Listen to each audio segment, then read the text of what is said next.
Hey, yo, what's going on, guys? We have episode number 34 of Marvel Yap today. We're going to be talking about the brand new season as well as snap packs. It's going to be a live recording of Marvel Yap as well. We're going to be talking about the previous season here in March as well.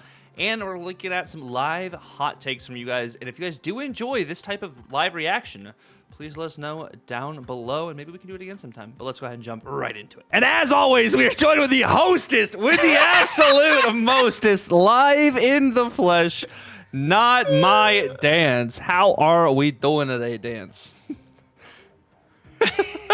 I'm doing great. Sorry. I think we've done that.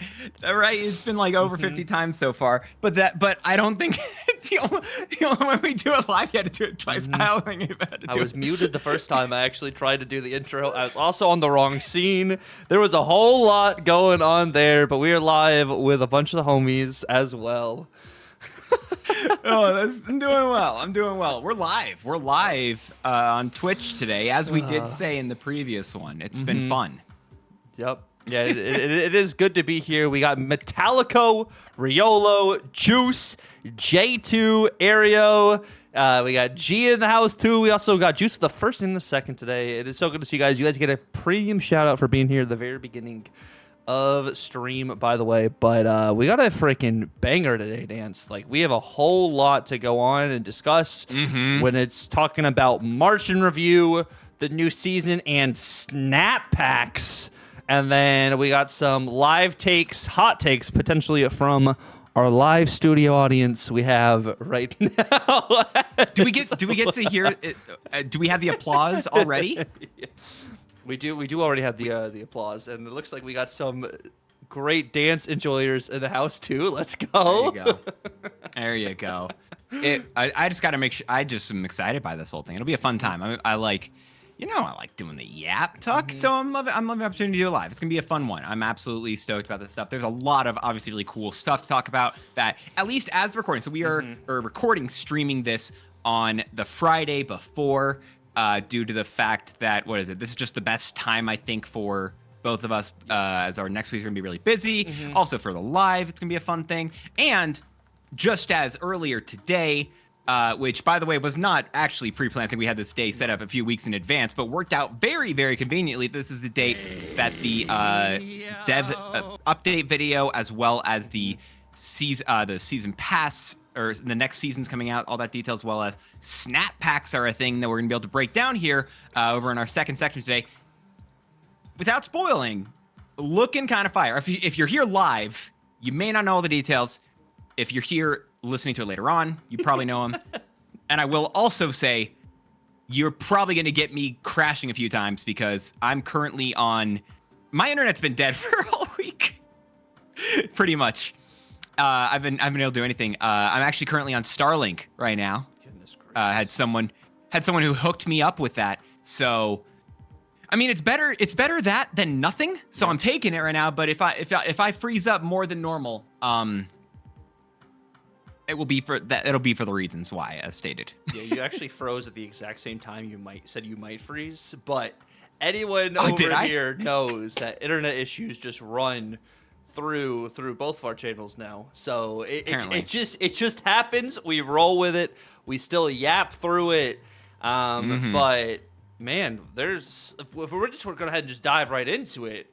We did have an OTA yesterday at the time of streaming and recording this, where it was a small OTA with 5 cards getting adjusted, and it didn't necessarily feel like anything crazy. Like, Sauron, I think, was a good adjustment just because I feel like it brought a bunch of like life. I feel more to Sauron, even though Sauron wasn't really in like a bad spot, I would say, necessarily.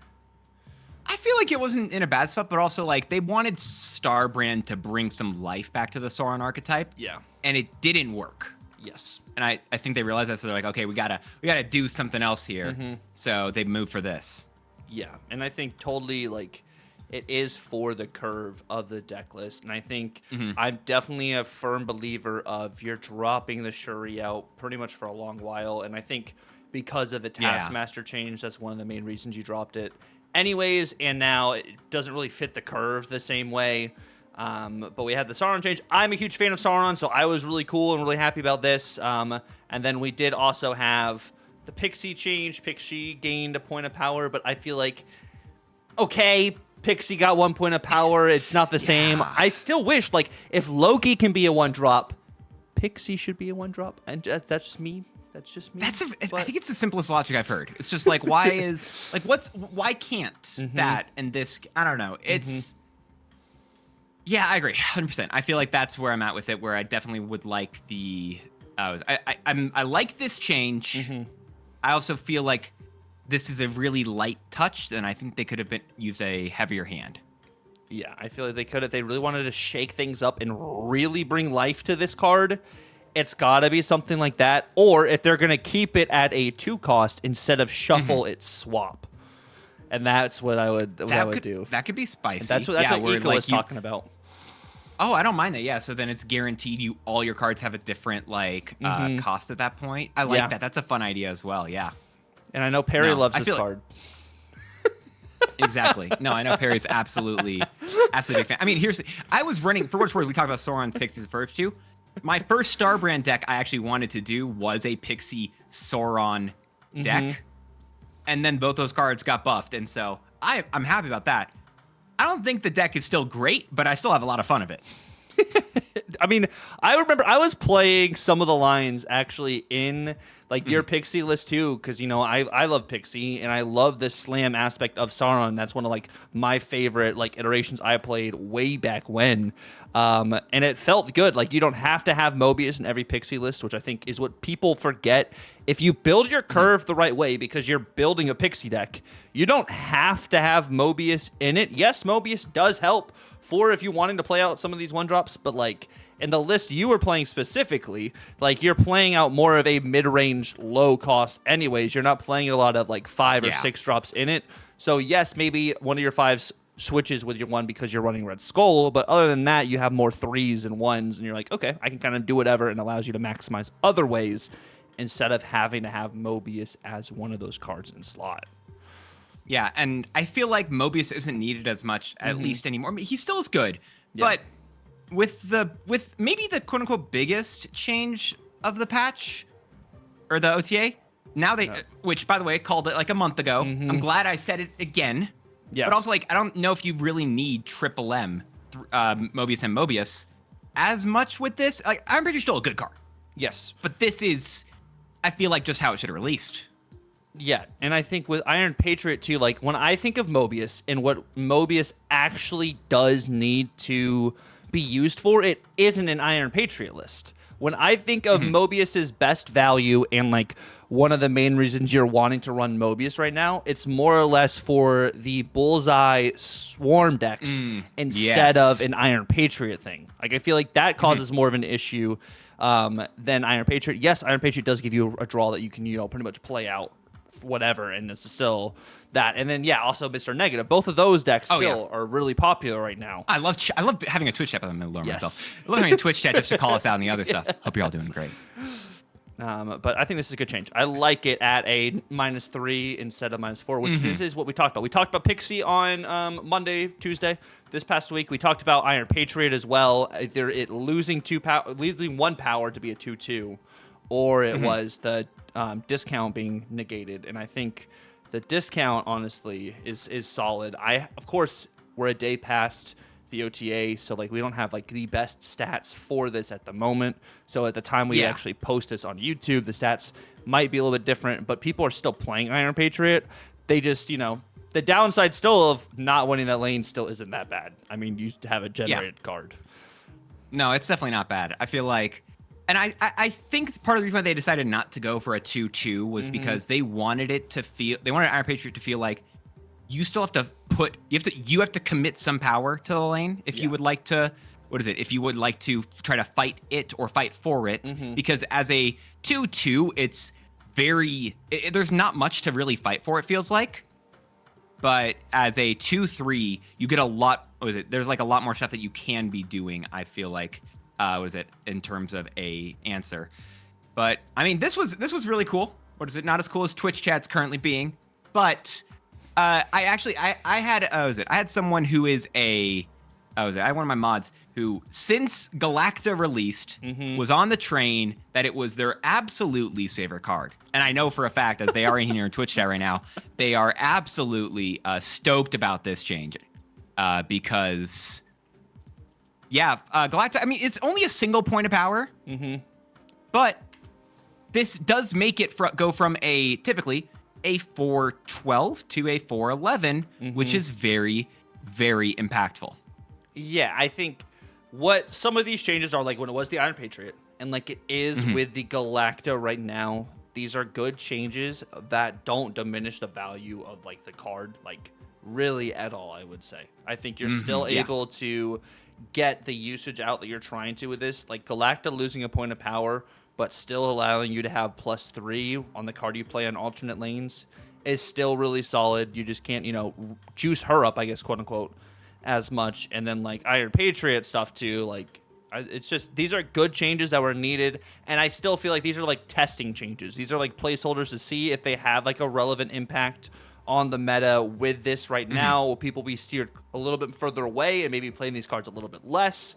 But I do think maybe Gwenpool could have also been in this as well if we're going to hit Galacta, but with her being in spotlights this week, that's another reason. I actually don't think she's still that bad.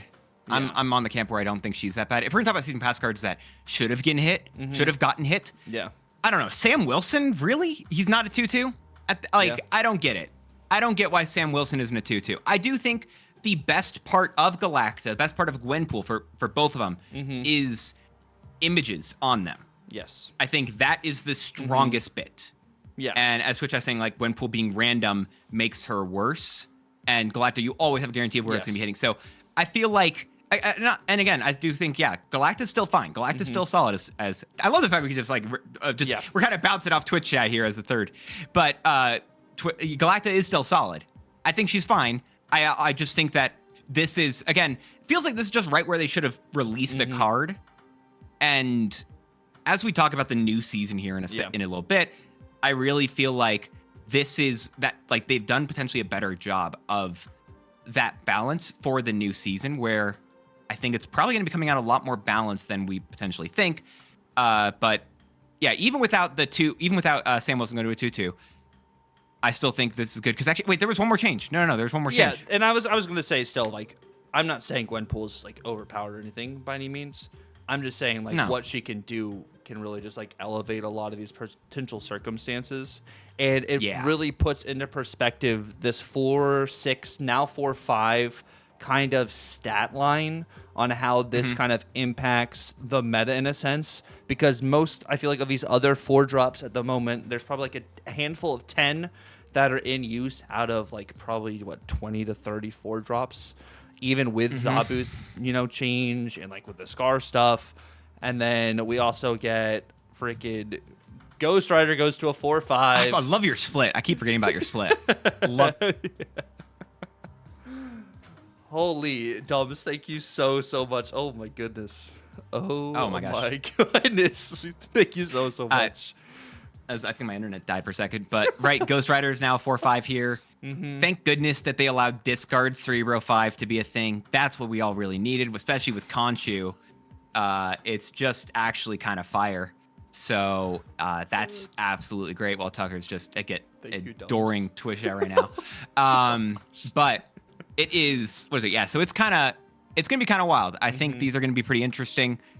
These changes. It just, I mentioned this to you when we first talked about these. One of the points that they had brought up specifically regarding Galacta, and this is where I personally take issue with everything else. They said that, they said, as alluded to previously and discussed last week, it is important to us that it isn't so blatant for cards at a point on the energy curve to be out competing each other. To be clear, our desire isn't to create a drawn-out game of whack-a-mole by nerfing every great card tops the chart. Besides, been here for a while, and Galacta was next in line after the dust settled, and we got Doom 2099 to the right place. We still, which I don't get. They also, here you go. They also said that 2 of the cards in that deck have been prominent since the release, with no signs of slowing down, as they often outcompete other cards at their energy cost. And looking at that, those statements, I don't know how Shang-Chi's dodged everything for so long. And again, I liked the stuff we talked about last time where he potentially went to a like an activatable ability and be cheaper. But like, I don't get why he's excluded from that personally. Yeah.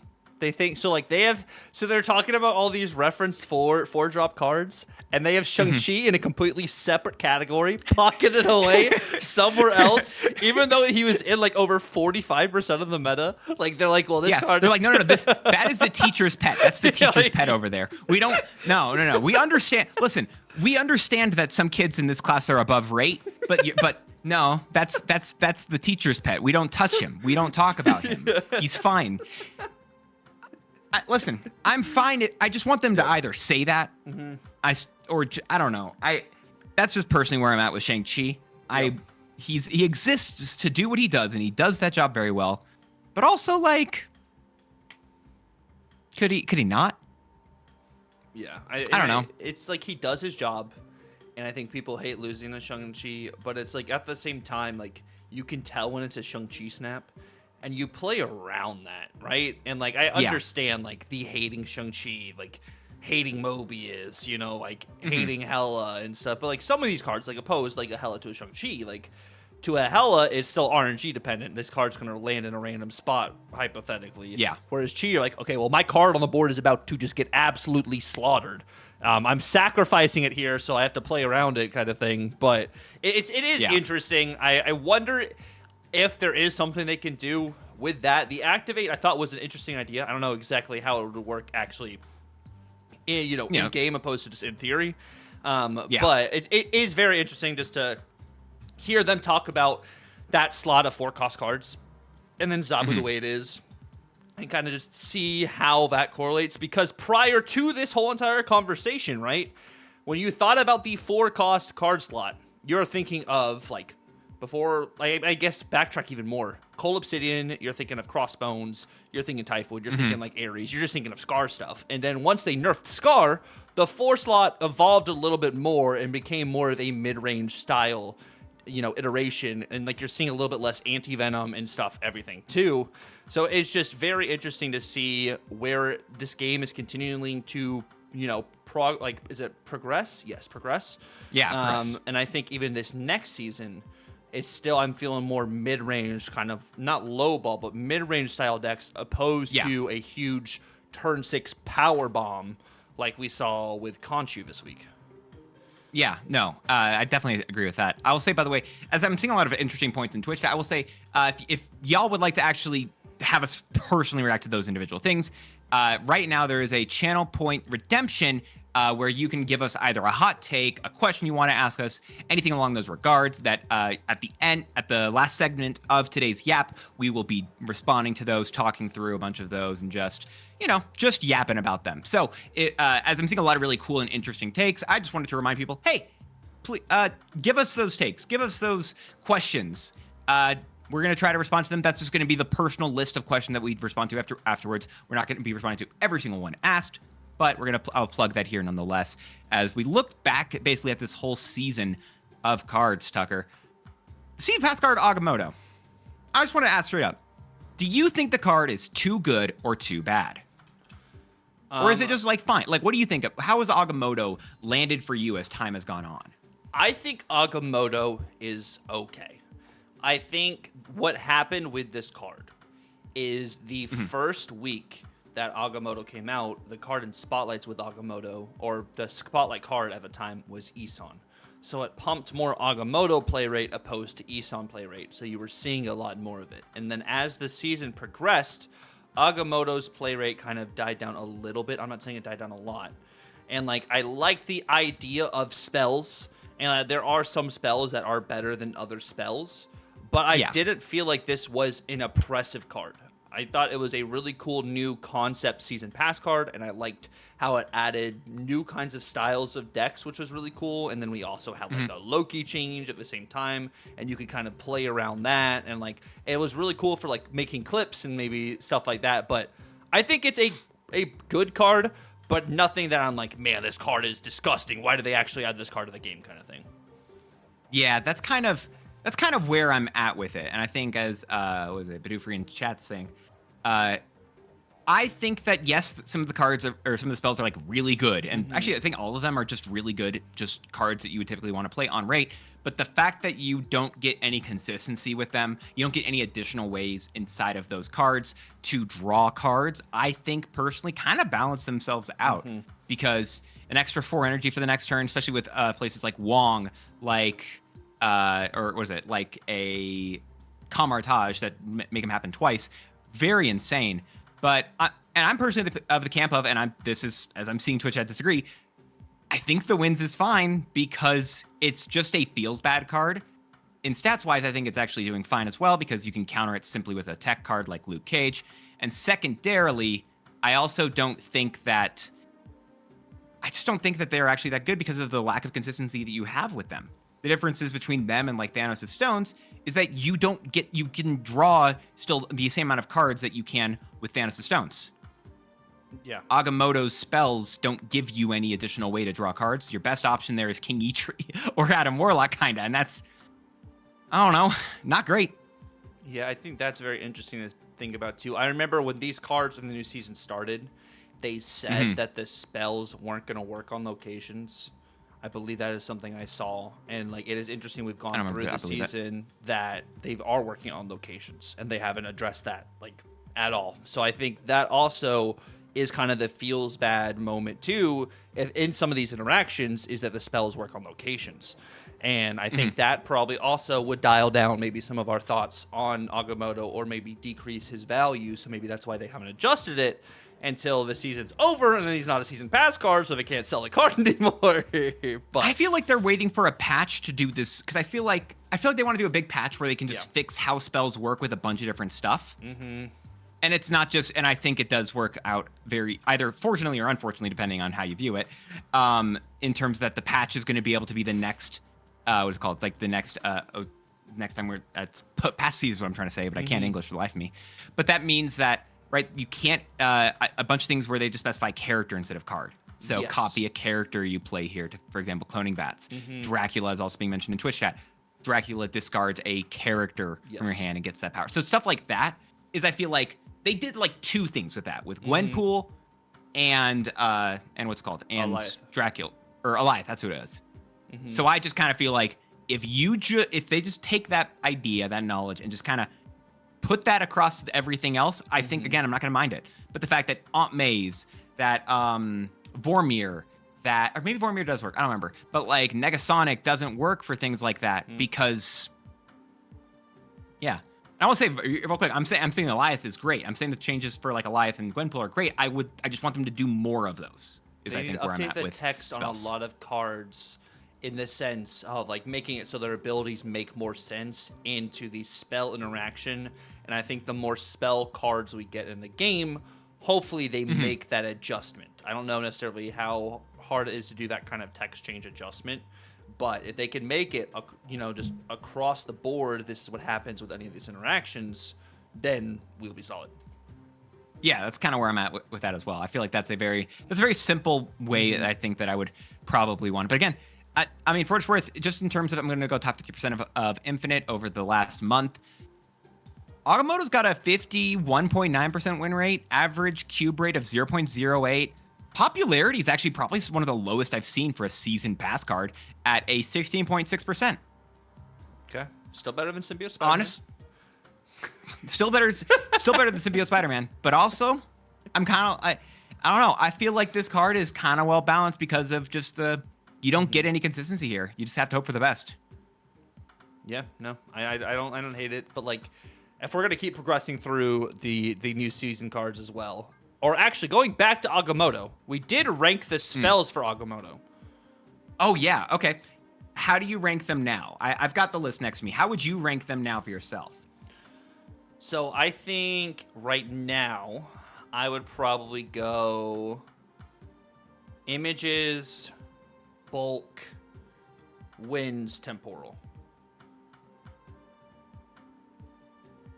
So you said images. I've got the. I'm sorry, I'm pulling up the list here. I just realized. You said images. Images, bolt. Bolts. Okay. And then or bulk. Bulks, whatever. And then wins and temporal? Yes. Oh my gosh, you've completely mirrored your list from the beginning of the season. Oh, really?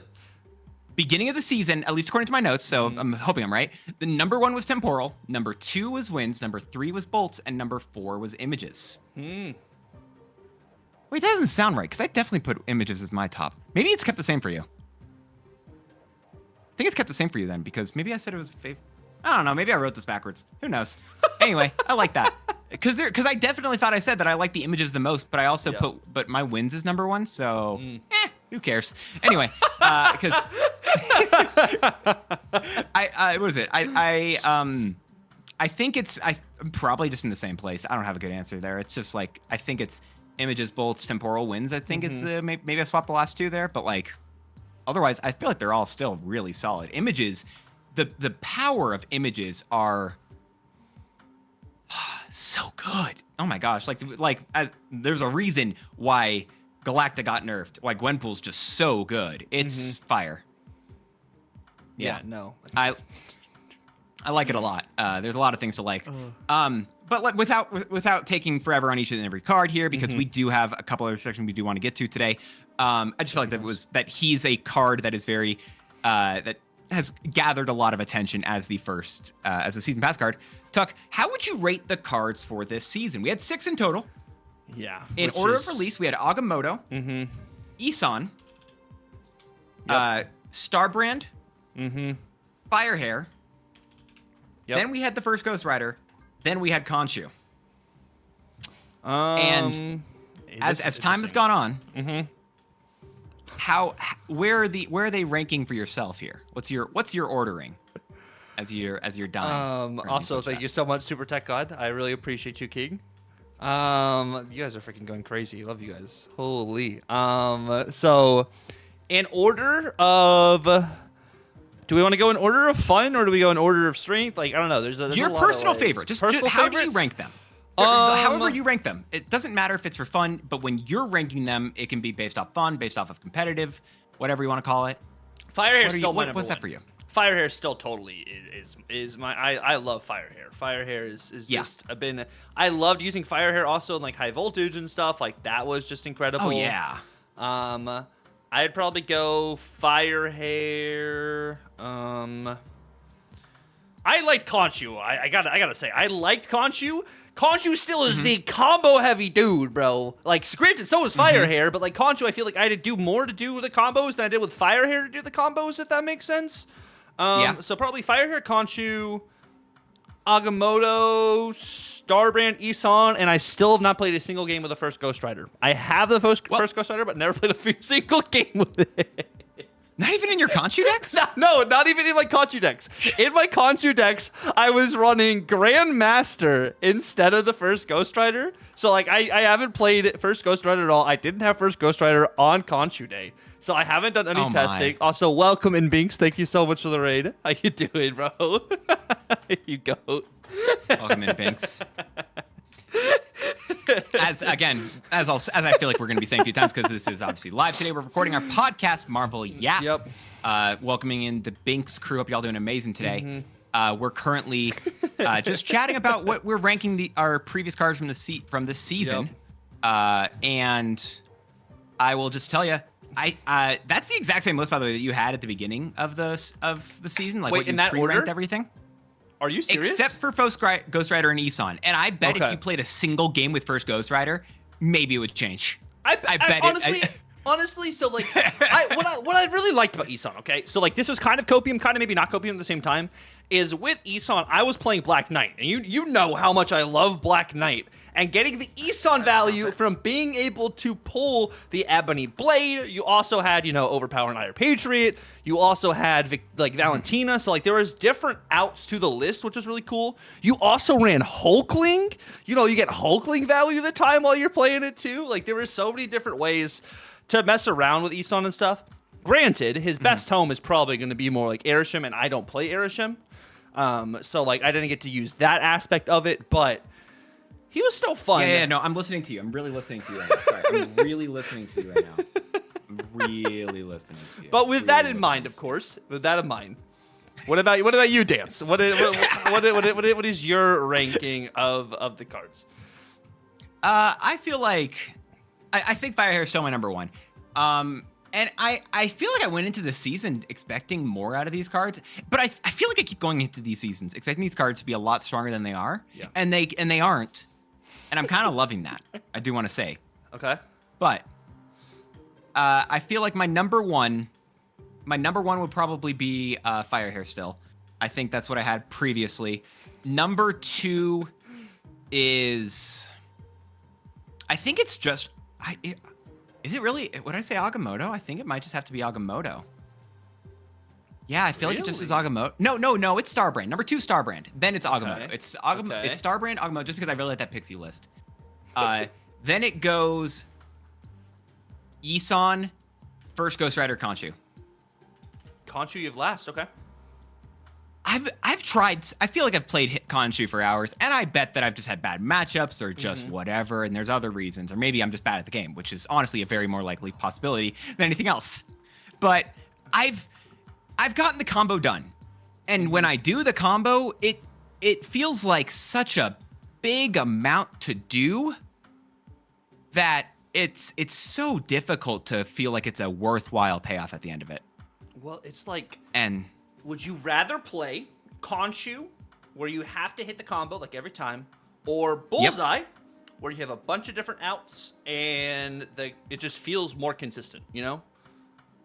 Yeah, that's kind of where I'm at, right? Like it's just like you have to build. If you want to do Khonshu, I feel like the best play I've seen for him so far is probably just a standard discard list, which is unfortunate. But you do so many different things. You try to go for it, and it just doesn't. I don't feel like you get a payoff that's worthwhile at the end of the game. And it's unfortunate there, but like, I like Khonshu. I really want to like him. Even if Tucker, as you click to the different phases of him, his name shifts very slightly upwards and downwards. If you keep clicking it, look at that. Yeah, why does it keep shifting? Why does that keep happening, Tuck? It's like a little wave. The moon is changing. You know, the moon makes waves, even throughout Khonshu's own name. The moon calls to me, Dance. The moon calls to me. Is that what does he say? And what does Moon Knight say in Set of Rivals? What does he say? The moon, and then I don't know the rest. That's all. Oh, the moon haunts you. The moon haunts you. Yeah, something like that. Yeah, that's what it is. Yeah, that's what it is. Wow, I don't play that game as much as you. That's a shit. That you should be ashamed. That I should be ashamed. I don't run into a lot of Moon Knights. I'll be honest. Moon Knight isn't as prevalent. Oh, joke's on you. You got to go back down to this silver grind like I'm playing out here. Then you get all that stuff going on. Oh my goodness. Anyway, the card's fun, even as my internet's dying apparently. But the card is fun. It's just not good. Yeah, I think with a lot of cards, or maybe not a lot of cards, but with the cards this season, or good few, I don't know what I'm trying to say here. Me neither. It feels like some of them are really good, and they added new types of decks, or they were new pieces they could build into different style of archetypes, kind of thing. But it really doesn't feel like these cards this season were anything super crazy. Besides, like, the first week with Agamotto, I would say, and, you know... Yeah. The other stuff, it wasn't that they're boring, by any means. It's not that they're boring cards. No. It just is, like, these cards weren't super overpowered, and like you're saying, that can be a good thing. We're used to just the overpowered Season Pass card. And, like, it's just doing this thing endlessly, and it's just every single matchup. But, like, you just look at how, like, overpowered it felt to play against Iron Patriot, and how Iron Patriot still was in over 50% of decks, like, post-Infinite, and almost 50% pre-Infinite. And then Sam Wilson, in the same sense, like, very high play rate. And just seeing how the meta, even with the new cards, is shifting a little bit, and people are trying new things, which I'm really glad that people are trying new things.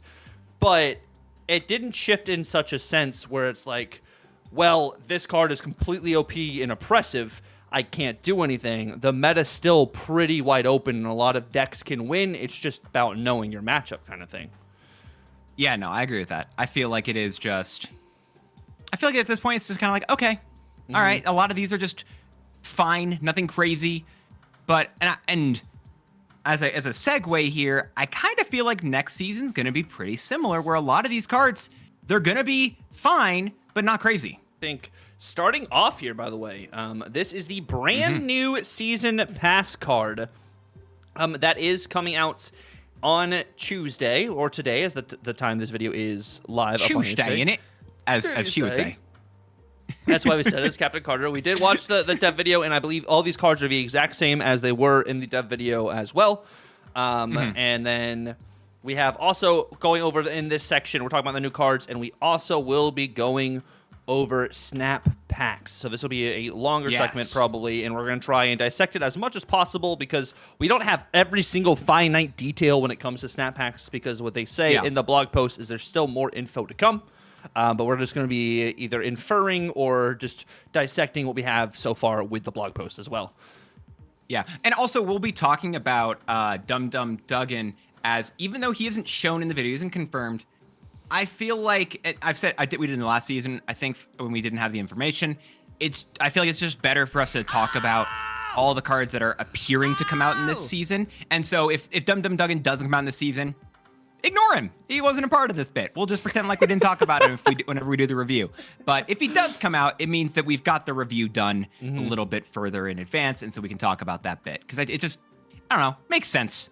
Anyway, Captain Carter, a 4-cost, 3-power card with the ongoing ability that says add this card's power to your back row cards here, can't add to itself. Now, it doesn't say your other back row cards here. Rather, it said it does 3 extra words to say other, which is really annoying me, by the way, in terms of wordings. God, you have those channel points things. You're going to have to disable those. This is going to be fun. Someone's realized the problems they can cause. Anyway, I feel like this is going to be a very balanced card, legitimately. Yeah, and I think I actually, after watching the dev update as well, I really do like what this card can do. And I think this makes a really just interesting point as just like some fun combos you can do, because it goes off of concurrent power for Captain Carter. So whenever she gets buffed, those cards behind her get buffed too. And it's going to really enable you to do, like, I feel like a large variety of stuff. She does not work with Captain America's shield because she is not a Captain America. But if the Captain America shield does end up behind her, she then can use that power, or use her power to buff Captain America's shield. So it's going to be very interesting. I know someone in Twitch chat also already brought up, and you are freaking diabolical. I wish you had not said this, but I have to say this because it's going to be a good idea. I won't be using this idea. But this is going to be really good for Doom bots, for Doom 2099 bots, to be able to get the power from Captain Carter. That's going to be really interesting too.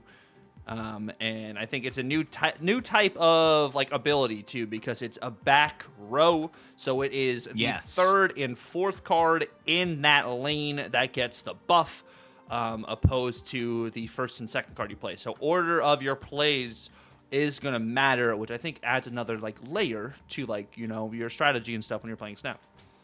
Yeah, we haven't had that since Elsa, who was busted during her season and had to get nerfed multiple times. Now she exists. That's all I can say about her.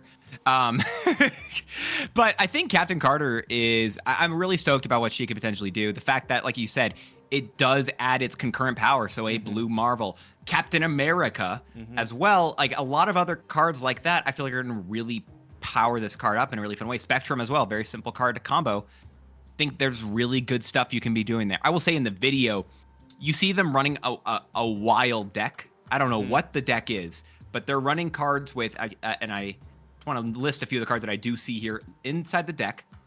Captain America, Iron Man, White Queen, Living Tribunal, Luna Snow, and Spectrum. That's just a few of the ones that they show. So beyond whatever they're cooking, whatever the hell they're cooking, I think that this is a very fun card. I think this is going to do a lot of good, at least as a style. And I feel like it's going to fit into a lot of lists that I personally really enjoy, just as a ongoing style card. Because it's just, like, I don't know, like I've liked those Spectrum lists with a bunch of cheap cards, almost like the card that's also coming out on the next or the same time as her, which we don't have to talk about yet if you don't want to, or we will. Goliath. The 2/1, which is, again, going to be a staple for a type of deck that I really enjoy, with the ongoing ability, +1 power for each other ongoing card you have in play. I hadn't heard about it. I heard about someone saying it like this recently, where it was just while Tucker dies for a second, while he gets an insane amount of gifted subs. It's going to be very similar to the like a gore for an ongoing style of deck, and I think that's going to be really cool and really interesting. And I know Tucker is over there, definitely not just reacting to the insane amount of gifted subs he just got. He's definitely reacting this way to just all the excitement that he has around Goliath. And I know that he's just really stoked about that bit. So Goliath is very, very, very interesting. Yeah, it took a moment for him to find his voice there. My gosh, thank you so much, Cables Dubs. Holy moly. That's amazing. But I think Goliath is gonna be a potential like I think Goliath is going to be a very interesting kind of like staple in this new set of like ongoing kind of shenanigans. And I think another Doom 2099 enabler, like they nerfed Doom 2099 because they knew all this ongoing stuff was going to happen. And I think this card, like I like that this card can get Moonstone, but I'm glad that Captain Carter can't get Moonstoned. Honestly, yeah, I feel like, because I feel like this ability can be strong and like speed can be strong, but speed, of course, you have to spend all the extra energy, or you spend all your energy to get the value, where this, you're playing into an ongoing shell. But I really do think with Goliath, and that's something that I've kind of been like trying to tech and like to make some decks for Goliath, I don't think you necessarily have to have an entirely ongoing list for Goliath. I think getting this card to a 2/5, 2/6 is already just really good stats for a 2-drop. Yes. And I think just having other enablers to be able to play on other lanes, I think is really solid. So I feel like getting him to that stat line is definitely going to be like your optimal idea for this card.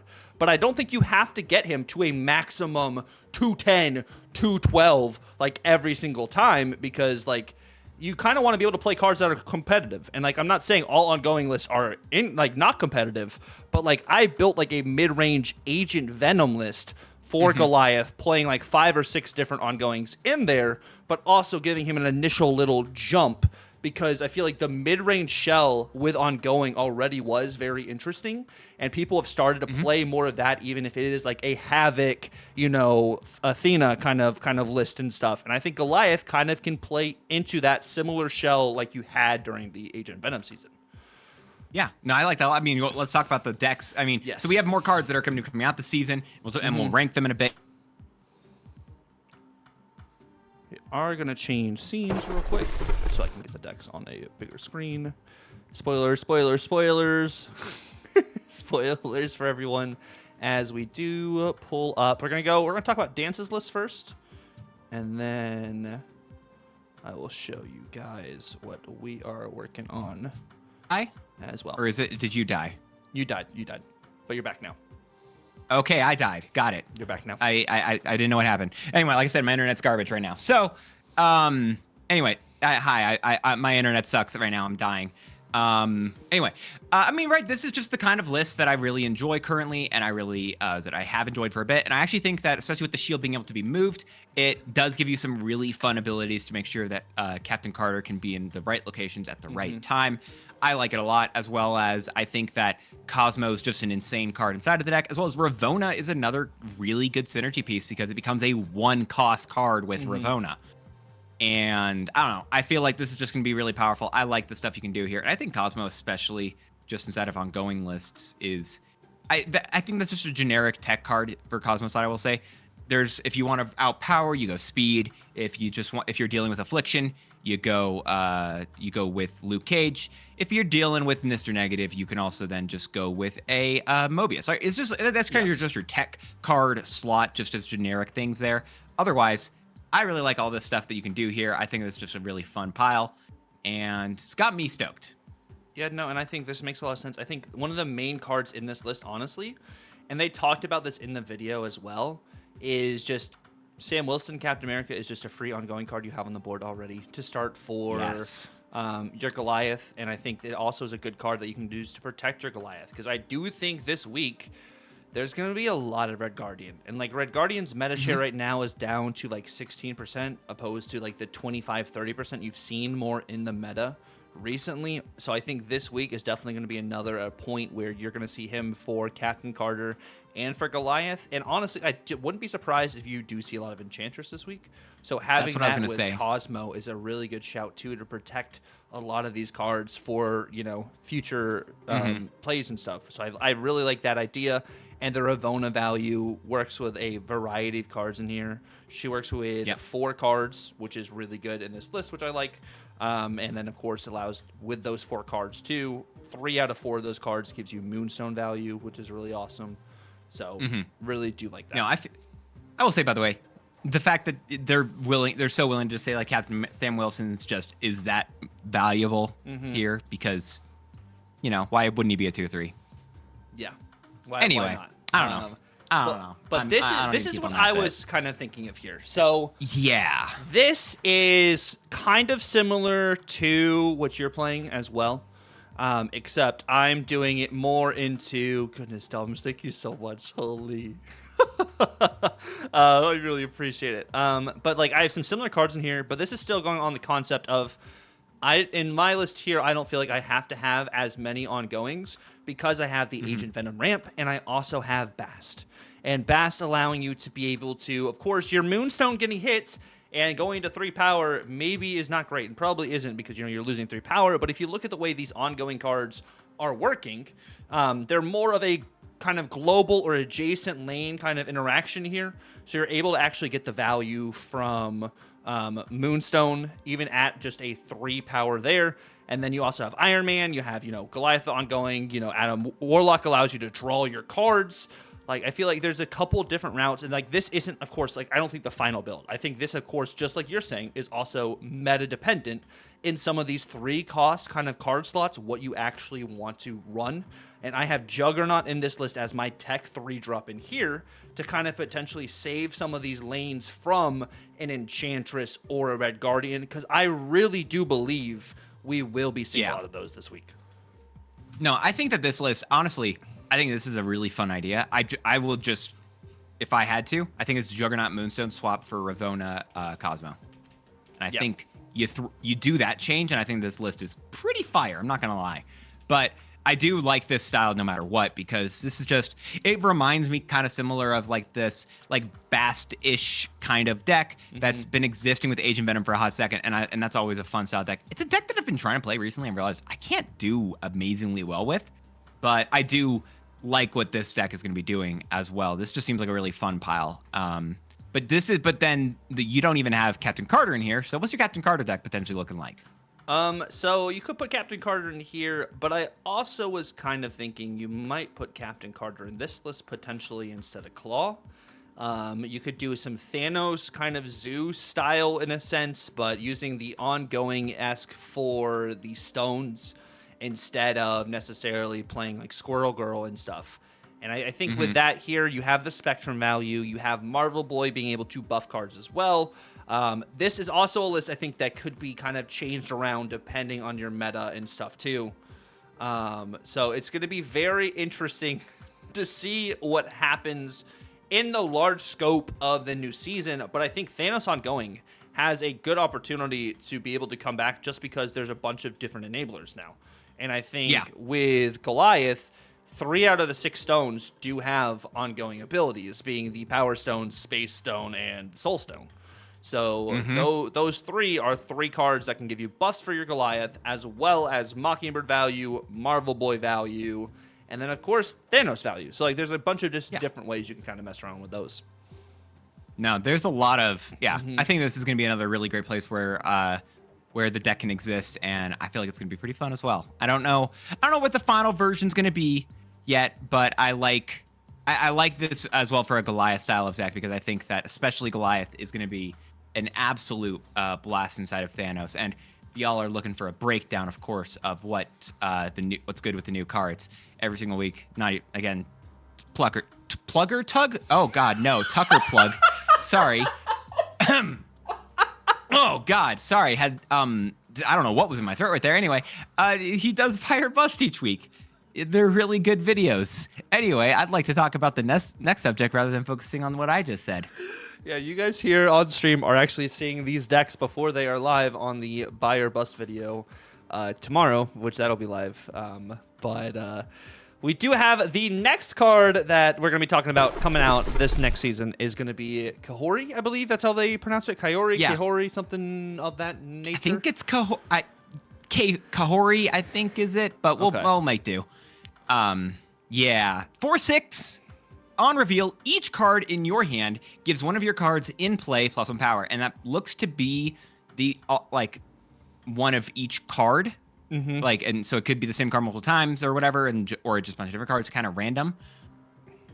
You talk about this one, because you apparently got a little more excitement here than I maybe do. Okay, so like, this card is going to be very interesting. At first glance, you're like, why are you playing this card? I think that's what probably people are going to say. But I also want to think, like, card generation is a very popular deck right now. And I feel like there's a bunch of different ways you can play this card. I don't necessarily know if this is something you automatically want to plug in all the time. But what's really cool about this card is the way this interaction works for this on reveal. It's not that every card gets hit one time. So if you have 7 cards in your hand and you have 2 cards on the board, the way Kahori is going to work is she goes between those 2 cards, and then it is random how many times those cards get hit. So like there is the potential for Kahori with 7 cards in your hand. We're using that as an example here. Hits one card 4 times and the other card 3 times. So there's a bunch of kind of like different interactions you can actually use with this to get value. And since it also is an on reveal, it can go off multiple times. Like you can proc this on different locations, you can grandmaster it, and it's not ongoing. So it's power that stays on your cards opposed to just being temporary, which I think is really cool. And thank you very much, Prashawn. Welcome in, King. So yeah, it's literally Gwenpool for the board in a sense, but more steps. Yeah, it is more steps. I'm hoping it's gonna be good. I don't know how I'm gonna feel about it.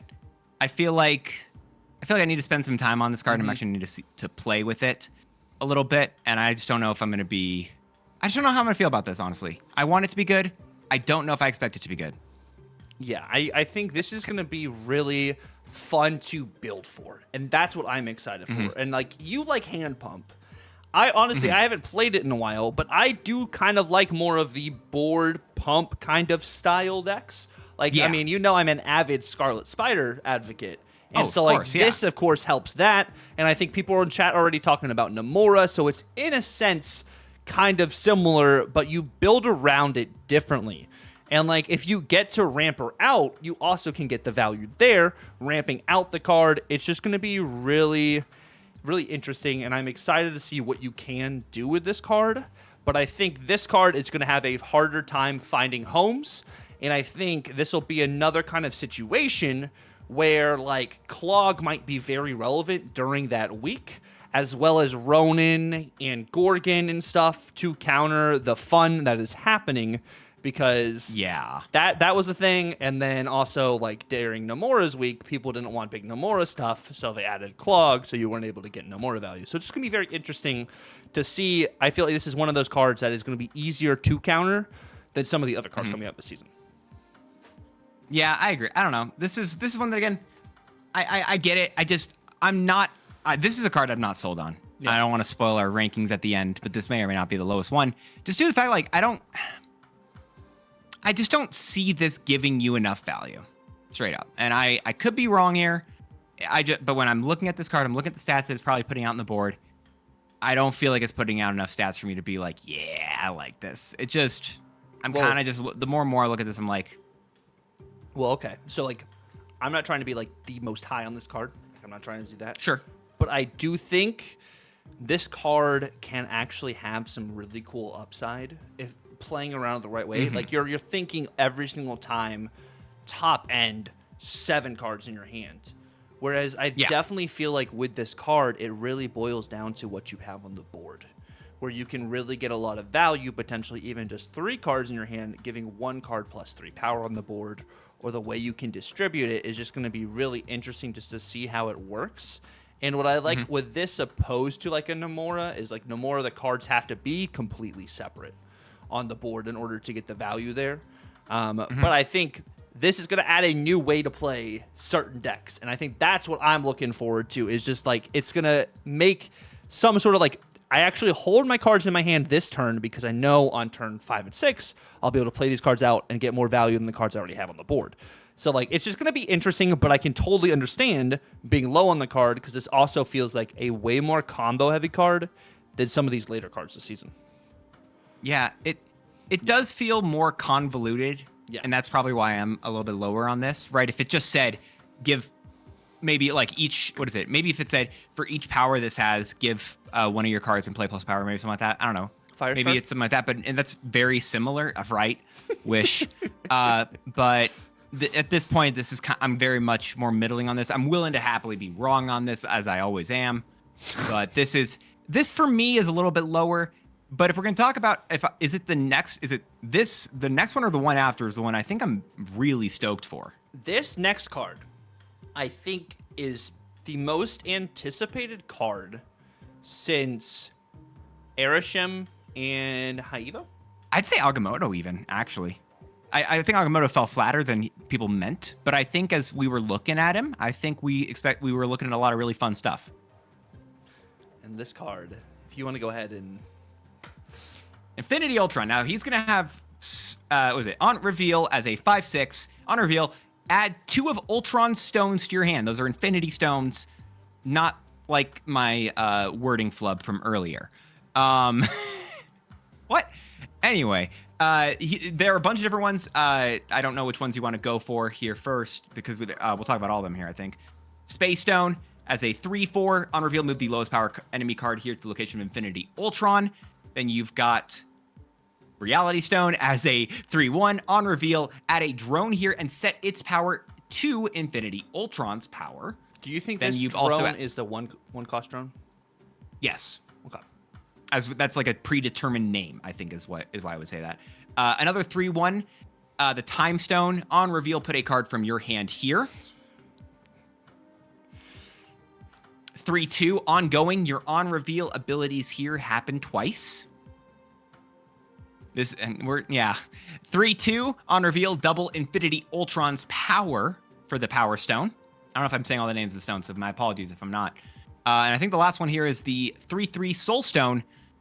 For each of your full locations, give one of your cards there plus 2 power as an on reveal. So going back to actually Infinity Ultron, I think that this card is going to be completely fine thanks to the same logic of Agamotto.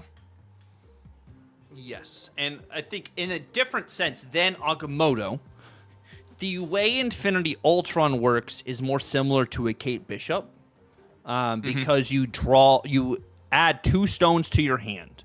So you're not starting with any of these stones in your deck. So it is still RNG what stones you get. And it is a 2 out of 6 stones. So you're not going to get the same stones every time. But I do think one of your main ideas to do with Infinity Ultron is ramp. And I think you're going to see a lot of Luna Snow. I think you're going to see some Wave. You may see some Hope Summers.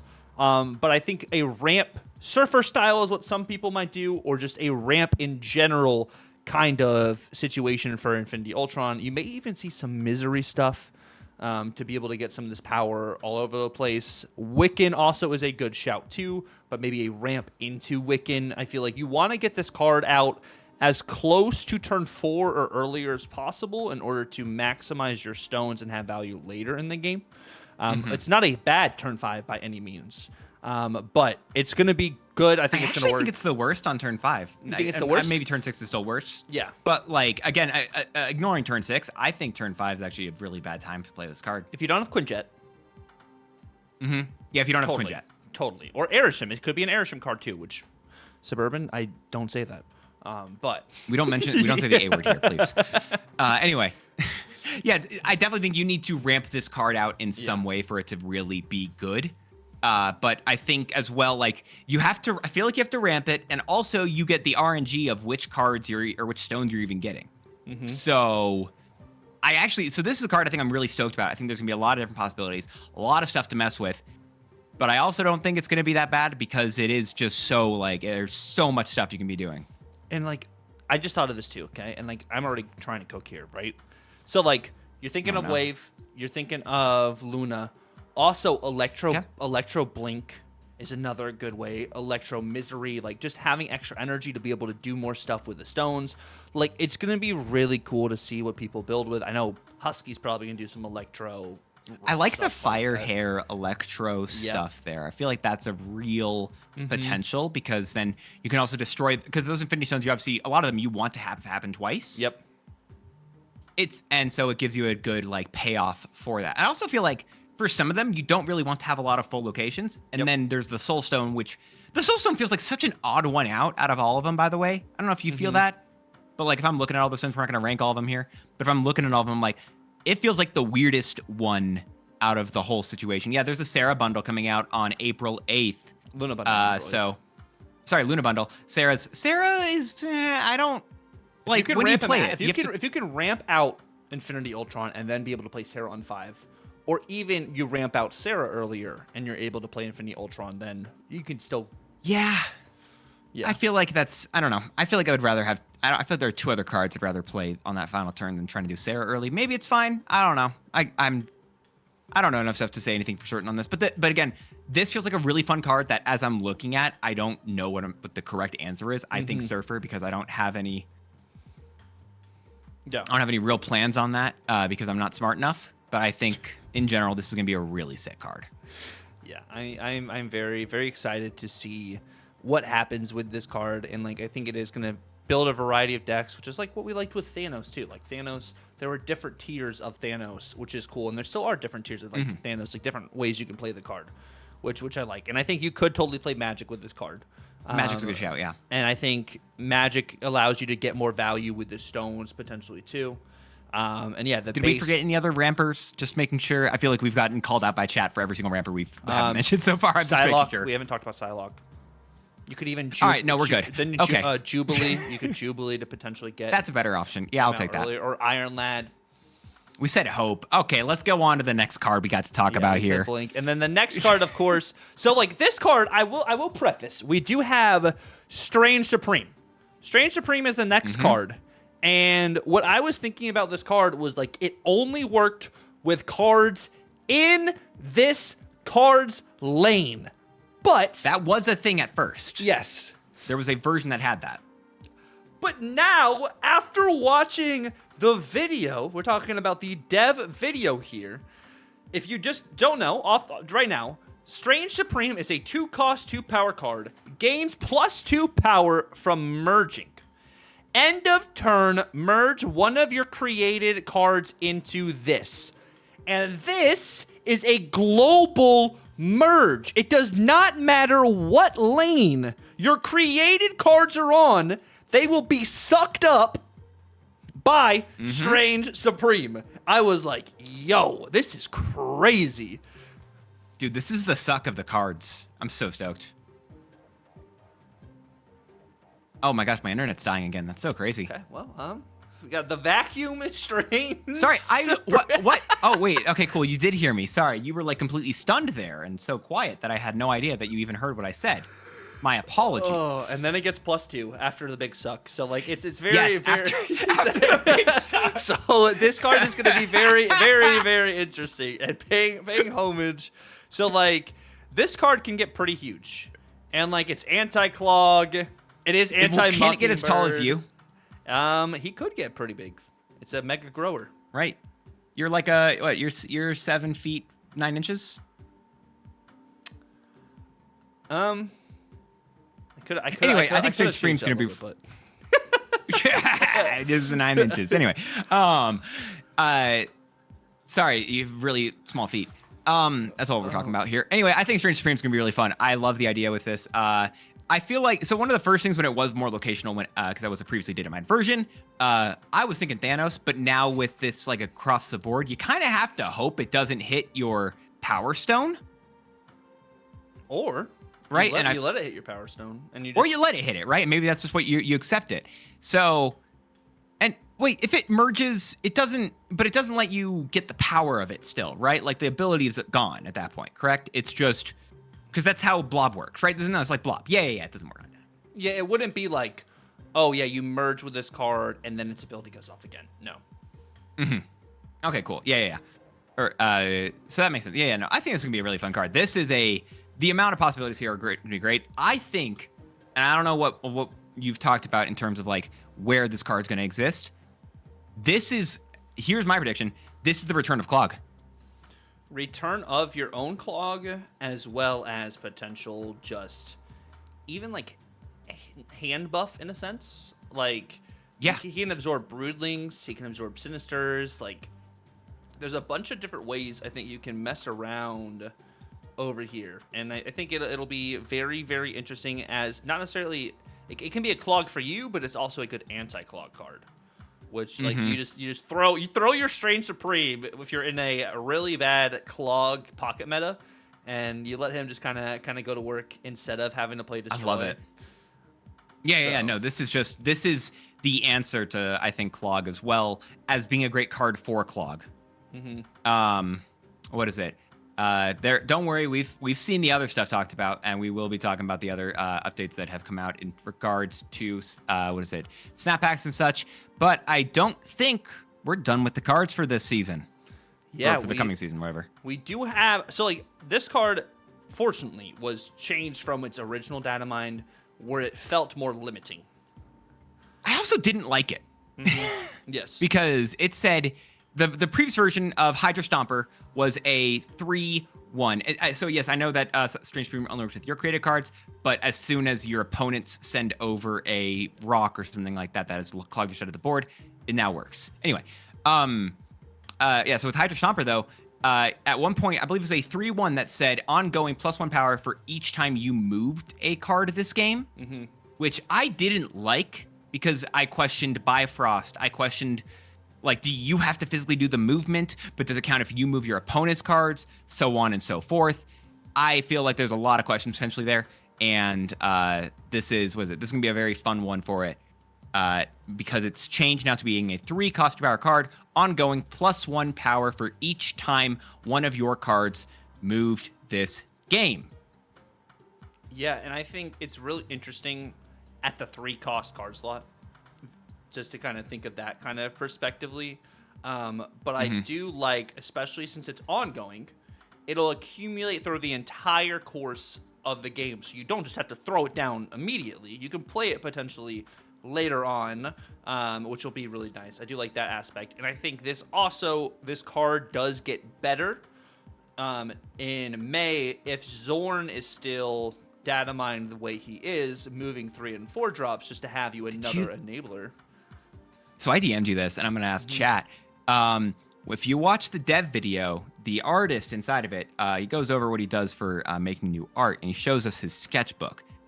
Now, Tucker, his sketchbook looks a lot like he's talking about Prodigy and Surge and Zorn. I saw Prodigy, Zorn, Elixir, and I did also see... I think I saw Kid Omega. I may have seen Kid. So hey, rewatch the dev video. He shows us like the drawings of what he does, and I'm like, these look like some cards that I don't think we have in the game yet. Anyway, sorry, side point entirely. Because the artist also did some fun art for Hydra Stomper. Yeah, I feel like Hydra Stomper is gonna be a very fun card. It's an interesting, different payoff.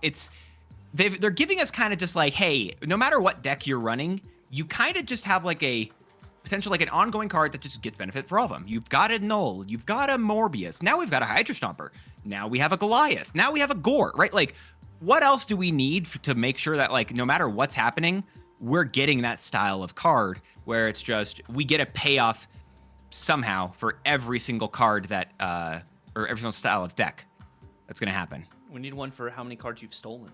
A stolen card. So it'd be like Cable steals a card, Zemo steals a card. How many cards do you... that's such a weird one. I'm trying to figure out wording. Oh, yeah. Was it? Obviously, we have Ajax, right? Which have all made themselves more decks. Also, I don't know. Mill sucks, and it's not great. I don't need it to be good. Anyway. I and technically, Tucker, this is the end of all the official cards. Yes. But there is one more card that, again, according to data mines, looked like it was going to be coming out around the same time as this. We don't have any confirmation about any sort of any sort of event. Our guesstimate is that this is the return of Deadpool's Diner. That's what we've said in the past. And my guess, when we talked about it in the past, for the Deadpool's Diner card was Dum Dum Duggan. I don't know if I'm saying his name right, but I think I am. Dum Duggan. Yep, exactly. I don't know if it's Diner, but it's my guess. I'm guessing Diner because we don't know. That's what I've said. I don't know what the voice was. Please don't question me on that. A 2-cost, 3-power card. Very, very similar to Captain Carter. Slightly different, obviously. That says, ongoing. Your front row cards here have +1 power. Can't add to itself. Which, again, I'm so annoyed. They didn't just say other on both of these. Why does it not just say your other front row card? Your other back... It just, they waste so much space. I'm someone who really has gone crazy about wordings in other games. And the fact that that's what they said there instead of just the word other does not make sense to me. Sorry, that's not an important tangent at all. I like the card, though. Yeah, it's another just new kind of card mechanic, kind of like Captain Carter, where Captain Carter is your back row, this is your front row, so you got the 2 little alternates that can kind of play around with each other. So it'll be interesting. This, of course, is locked and limited to just +1 power, unless you do... It does work with Moonstone. Unless you do Moonstone it or Onslaught it, kind of thing. Ooh, I haven't thought about trying to Onslaught Captain Carter yet. That feels like a fun combo. Yeah, so it'll be really, really interesting. Oh my gosh, imagine Onslaught, what is it? Imagine playing Captain America, Blue Marvel, Onslaught, and Captain Carter all in the same lane. If you've got a magic in another location, that's turn 4, turn 5, turn 6, and turn 7. Maybe your turn 4 is something different, actually. Never mind. Still, I like it. Yeah, and no... Wouldn't other imply... Yeah. I disagree, but... I don't think it needs to. I don't think it needs to. Other would imply that he needs to be in the front row. Your front row cards here other than him, then? I don't know. Yeah. Not rather than can't add to it. It's still shorter than can't add to itself. Why is that a whole... Anyway. That's an interesting question, actually, before we actually talk about this, and I know we have the live takes at the end of this. What do you feel about the rows as a mechanic? I like that we are adding more depth to the way you play cards, opposed to just a brand new, like, activate 4.0, here's another just new card thing. This is just more, it's more easy to understand, I feel like. I played this card first. I played this card second. That's the front row. I played this card third. This card fourth. That's the back row. I think it makes more sense. And then, like Riel is saying too, like, it's gonna be interesting to see if people generally can just understand how that works. But I do like how, like, the way you play cards has more emphasis now more than ever. And I think that's really cool. And I wonder if they'll do any changes like that to older cards as well. Because I think this is a fundamental, like, idea that isn't really too hard to learn earlier on in the game. If you wanted to, like, rework some cards, maybe in the patch or something, you rework some of these cards to work in a row kind of aspect. And maybe that's what you need instead of them just being kind of like out of the meta and the thing, right? Yeah. No, I agree. I think it's a really fun just bit of depth, especially considering the fact that this is a game where, like, they've said they want the text boxes to be super small, which is why they've added the question marks, honestly. And we only have 3 locations. You don't have a lot of stuff you can do. And so adding abilities like this, just simply, and we're like over 2 years in the game at this point, and we've got this much depth in the abilities are pretty sick. Not as sick, though, I will say, as snap packs. The other thing has been announced today as a whole other different level of stuff here that I'm absolutely loving. Yeah, we have some absolute craziness that got announced today, as we do have the newest way for you to be able to get cards, and it is a card acquisition change that is coming apparently in either April on the 29th or June 3rd. So it'll either be at the end of this month, or you're gonna have to wait another month for more spotlights, and it won't be until June. Yeah, it's such like a wild specific thing, because I feel like Wouldn't it normally be the 27th? Are they skipping a week inside of May? Because that's 5 weeks, right? From the previous one. There's 4 weeks in between. Is that just me thinking that? I don't know. Maybe they're off like Memorial Day kind of thing, or maybe it's just harder to implement. I don't know, something like that. Anyway, yeah, lots of really cool stuff here just in terms of the new card acquisition system is confirmed to be coming in the future at some point. Either looks like probably the patch coming up, not to. Oh my gosh, there's a patch today. Yep. When we're putting this video out, not when we're recording. Anyway, didn't think about that. The next patch, or the patch following, which is for a bit in the future, but honestly, a lot sooner than I expected. When they're announcing this stuff as a Snap Packs thing, I'm reading this. I'm like, okay, got it. This is coming out. I don't know. It makes sense. Probably going to be coming out in. They just did the big other stuff with the series drop such. You know, I'll say like. They're going to say Q2, and I'll give them August or something like that. You know, that's kind of what I'm thinking. And it's a lot sooner than I expected. Yeah, and I think if we want to go ahead and jump into it, like, as well, we're going to try and go, like, line by line and take some time to really, like, process and try and break down this the best we can. But they're going to be revamping and revitalizing the token shop. So they are completely doing away with spotlights. Doing completely away with spotlight keys, and you're getting snap packs now. And the way snap packs work is each pack guarantees 1 unknown card, no dupes, and 2 bonus rewards. These 2 bonus rewards will vary, and they will be based off a percentage system, kind of similar to like when you are opening a season cash after you've completed your season pass, you have a percentage to get certain rewards. In this sense, these rewards are going to be additional cards, variants, cosmetics, or currencies like tokens, boosters, and credits. And like it says here, odds will vary. And I think that's very great. I think the best part about the snap pack aspect, looking at this at first glance, is there are no duplicates. Yeah, that's a really big deal. The fact that it looks like you won't be able to have that. And one of the things I'll also say is, what is it? Obviously, we have the free daily tokens that are also going to be happening. The token packs, which are purchasing tokens right from the card shop. And then they're still rotating the spy cards and pinnable cards. But one of the other things they focus on, and I know we're currently on Marvel Snap Zone instead of the actual official website. That's just because Marvel Snap Zone, for one, has a dark mode, and for two, has stuff a little bit more condensed than the website does, than their official website does. But one of the things that this article talks about here as the next section, where it says, the current system has problems, and they're very willing to admit that. They said, right now, getting the cards that you want in Marvel Snap can feel frustrating and slow. Returning players who have missed multiple seasons find themselves way behind, and I know that for a fact. I've seen that in multiple channels where someone's like, hey, taking a couple months off. How, like, what is it? I want to jump back into this. Good luck getting Moonstone. But, you know, welcome back. As well as, new players can't really play popular decks, which is unfortunate. And the amount of times, oh gosh, Tucker, who's the person who goes to 4 keys, I feel like every single week, and then they post on Twitter being like, yes, this happened again.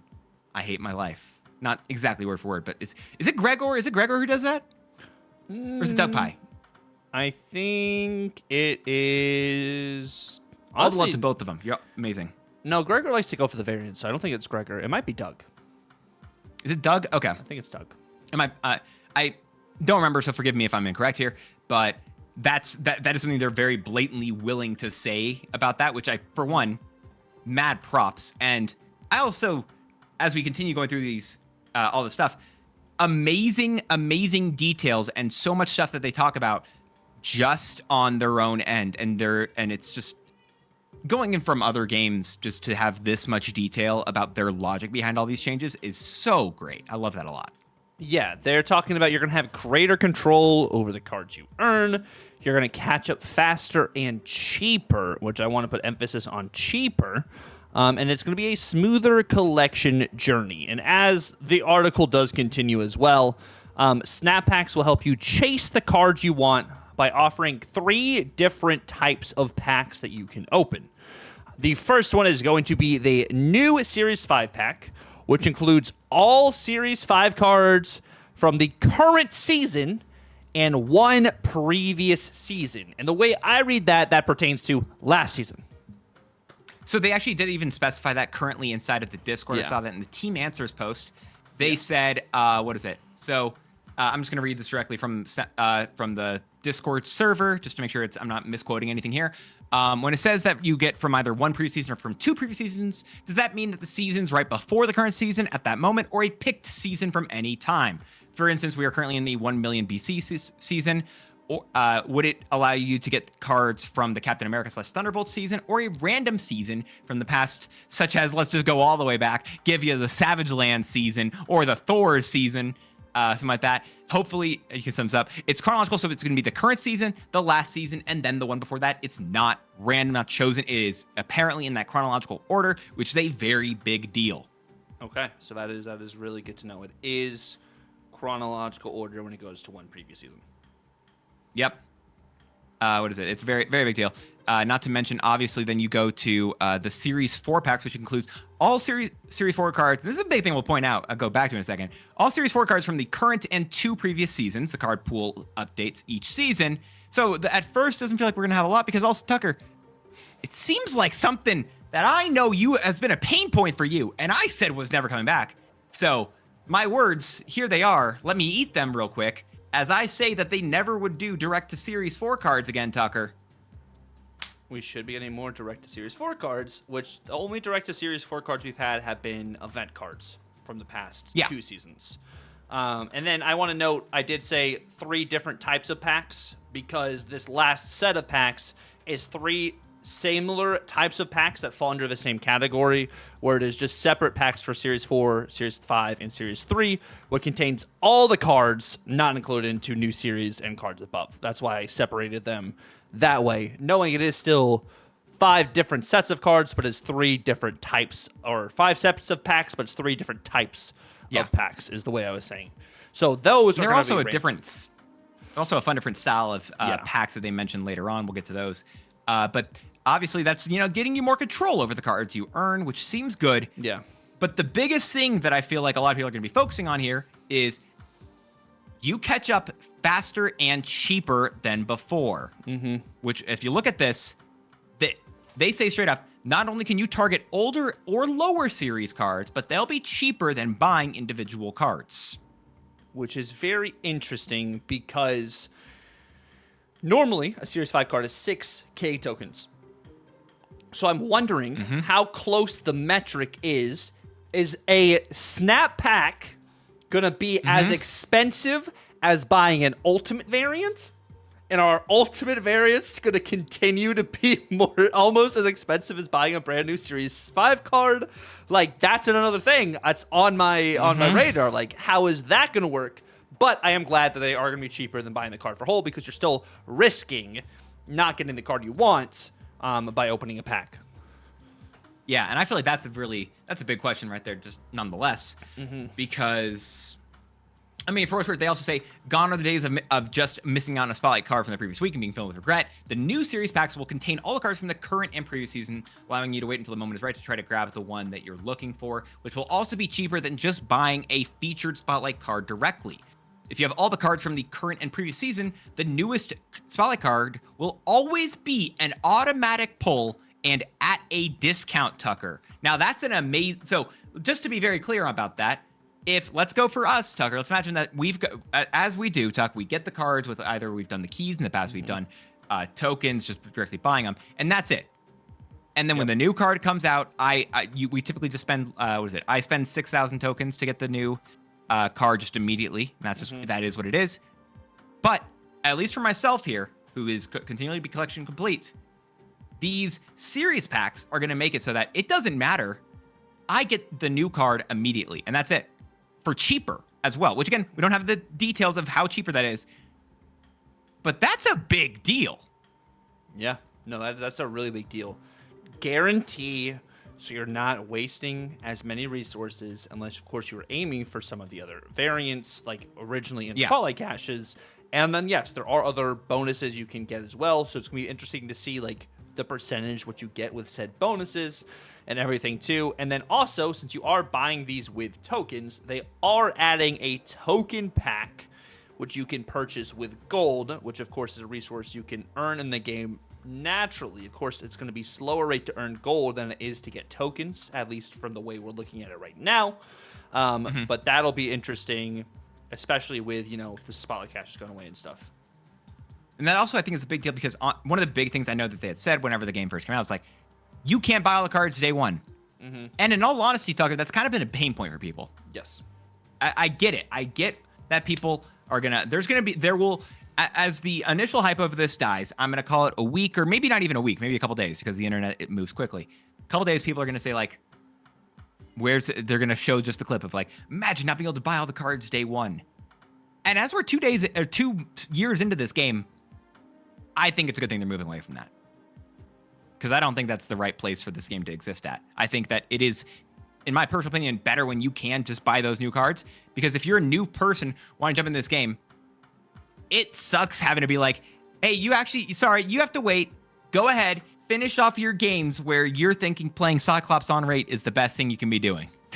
Yeah, and I think Series 4 and Series 5 wasn't really thought of when they were originally thinking about doing that too. And I think that's what also really just dug that whole entire just quote into the ground.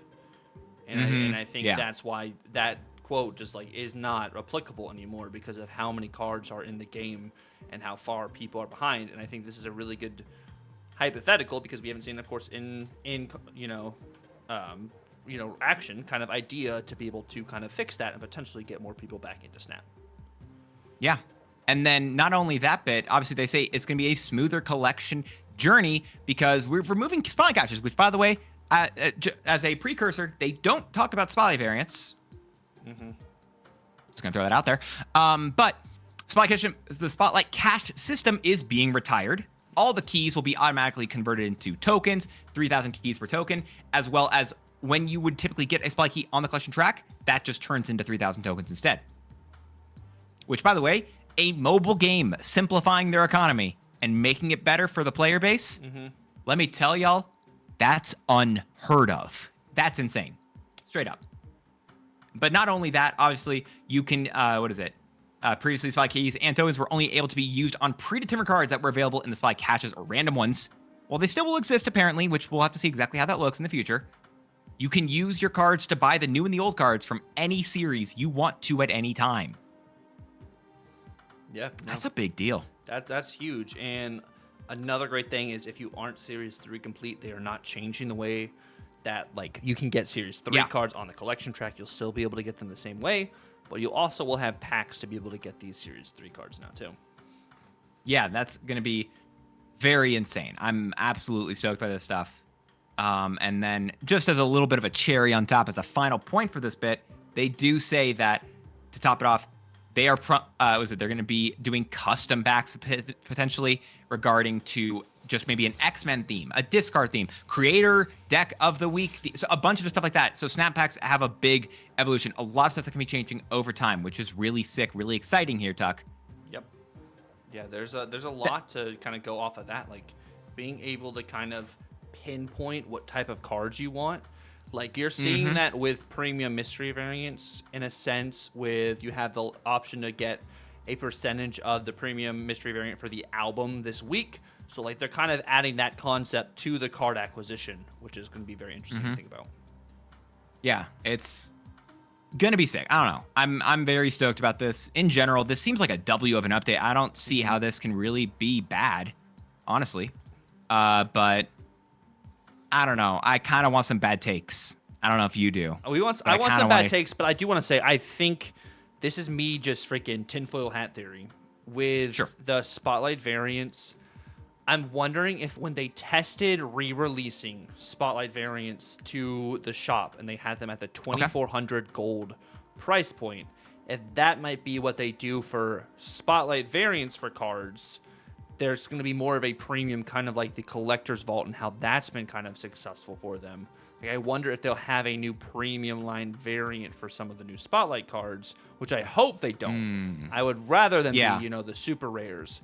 But I wouldn't be surprised if they make them a little bit more expensive if they are like a featured artist for said variants just this month and they're not album exclusive. It's just will be interesting.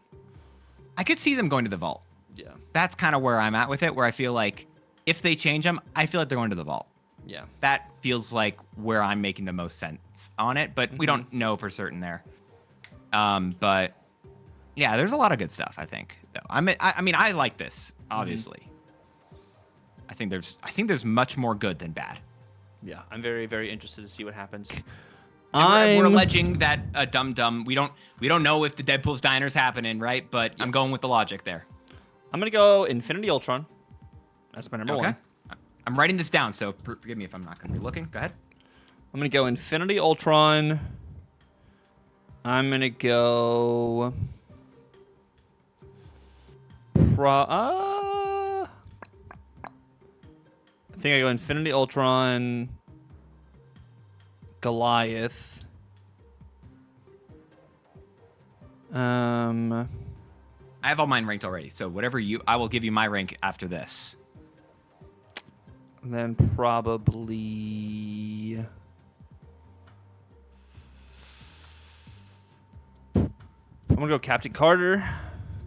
Okay. Got 4 left that we've talked about here. I'm gonna go. Strange Supreme. No, actually, no. I'm gonna go Captain Carter, then I'm gonna go Kahori. Okay. And then I'm gonna go Strange Supreme, Hydra Stomper. And that's not because I think Hydra Stomper is going to be bad. I'm just going off of what I think I'm going to enjoy playing the most. Where do you want to throw Dum Dum Duggan in that potential list? Dum Dum Duggan can be the very last card. You're not excited for Dum. I'm not excited for Dum. Okay. I definitely disagree with you there. 100%. At least, or I can't disagree with you, right? You're excited. No, you're wrong about what you're excited for. No. I hate my internet issues, by the way, because I just typed that whole list and it just immediately lost them. So I'll have to watch this yap and have to figure out the list later on. Anyway. Oh, no, it worked. Never mind. Internet's really great. Cool. I'm personally, number 1 for me is Strange Supreme. Okay. I think Strange Supreme is the card I'm most excited for because I feel like there's the most options there. A lot of exciting stuff happening. And this is first, we're talking about our favorites to least favorite. It doesn't really matter off strength or whatever, just our personal rankings. Then I'm gonna say Goliath is my number 2 as well. I think Goliath is just gonna be a very open card. I've got Dum Dum as the next one, honestly. I know he's not insane, but I think he's just gonna be consistent and good. And that's I hope he does release with this season because like I don't know. I love the idea, especially with the Moonstone. I love what you potentially can do for him. Infinity Ultron I have as my number 4, just because I think there's a lot of potential with him. I just don't know it. Okay. Captain Carter is my number 5. It's weird to rank the season pass card so low, but I'm actually real like. I think I've accepted what she's done for a while. It's nothing against her. It's just like, yeah, this is what she does. Cool. Okay. Yep. Hydra Stomper is my number 6. As it feels like a weirder payoff to movement decks more so than Goliath does. I will say, this is the thing that if I've mentioned a few yaps ago, Hydra Stomper is the card that makes me be like, okay, give me a log for how many times my opponents have moved cards. Why do am I gonna have to remember this on my own? Like, really feels like the UI and Snap would get a little bit of love. And then lastly, but definitely leastly in my personal opinion is Kaori, because I don't know. I'll be wrong happily if I am, but I'm looking at this. I'm like, okay, and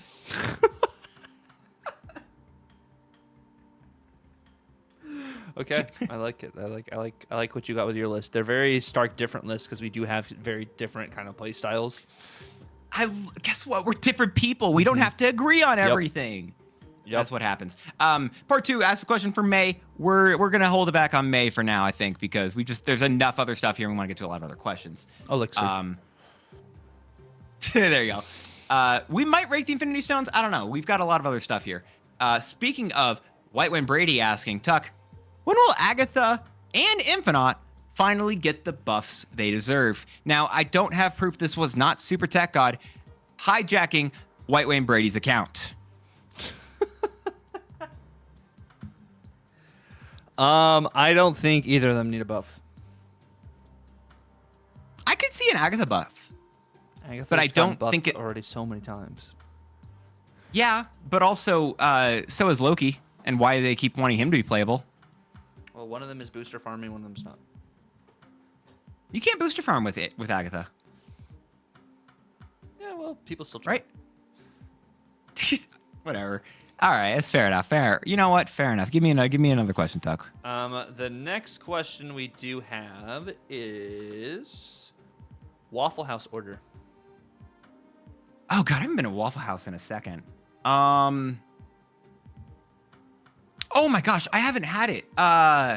Oh, what's the thing called? It's like a bunch of mini. I love potatoes. Are my favorite food. Hash browns. Is it just hash browns? Where it's just, yeah, right, just a bunch of shredded pieces. God, I've had this. The fast food hash browns have thrown me off so heavily. Yes, hash browns are 100% my fave. That's like, I used to just if I wasn't certain on what I wanted, if I just want like a little bit, I would just get a massive plate of hash browns. Just get 2 orders of it, and you just. Oh my! I did hash brown sandwich once where I put like a fried egg in the middle. Just ate 2 of those. Like, sorry. Anyway, what's your order? Get an all-star special, which is I get it with a chocolate chip waffle. I get it with country ham. My hash browns. I get a large order of hash browns, smothered and covered. So that's got onions and it's got cheese on top. And then I get it always. I have to get a Coke. Because the Waffle House Coke hits different than normal restaurant Cokes because they use the like real syrup in there. I get my eggs over easy, and then I get raisin toast. Interesting. Okay, I like over medium for the eggs. That's good. Okay, I like that stuff. That's good. Yeah, I'm looking at this. I haven't seen their menu in a while. That's a fun one. No, I agree with all that stuff. And then from Justin, we have a very good take that I think you might like over here. Okay. And I'll have fun from a take from YouTube after this. Oh boy! Actually, no. Before we answer it, I'll give us the other hot take. You know what I'm talking about here. Go ahead.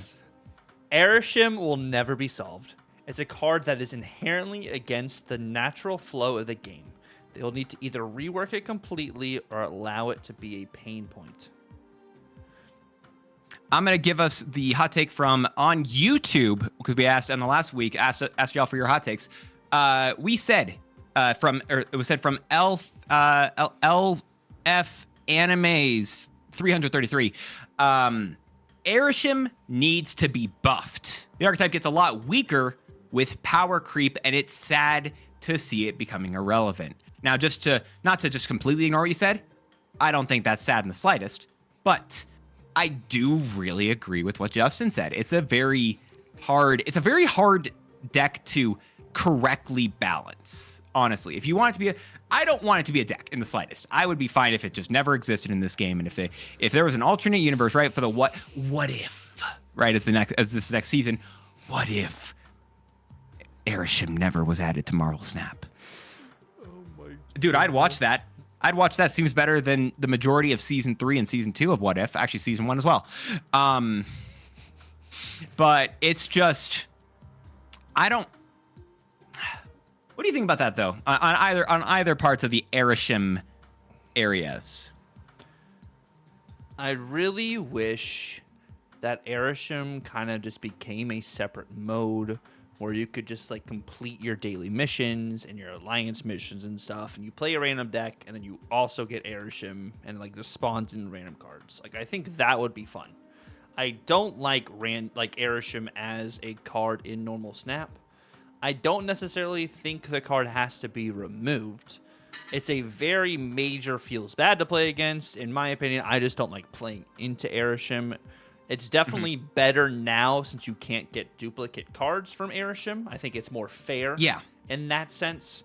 It doesn't necessarily feel as oppressive as it once was.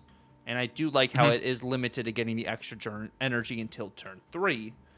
But yes, I do think there needs to be a time and place where they need to address themselves and just say, like, we did mess up with Airshim, and then try and do something like a new game mode. I don't think you necessarily have to remove it from the game.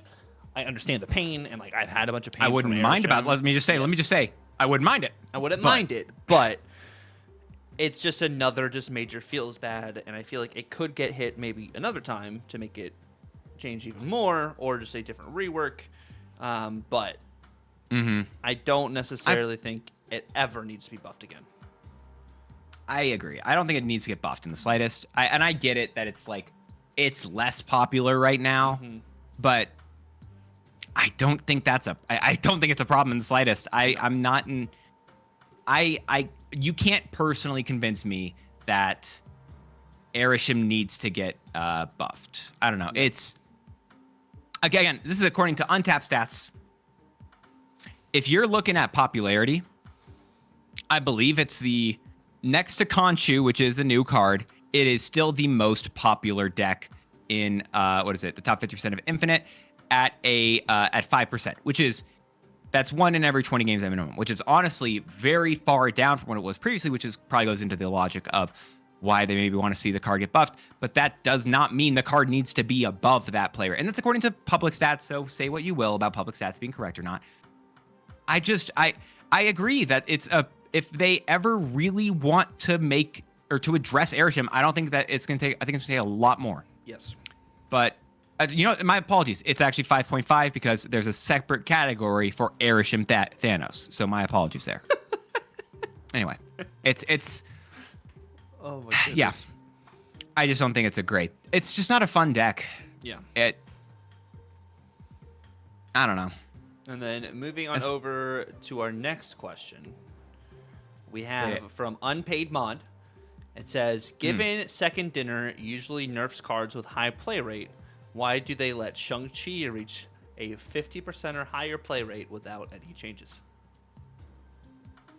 I will say, by the way, fun fact, I just read these two team answers things. Sorry, it's not in regards to that. Just saw these answers.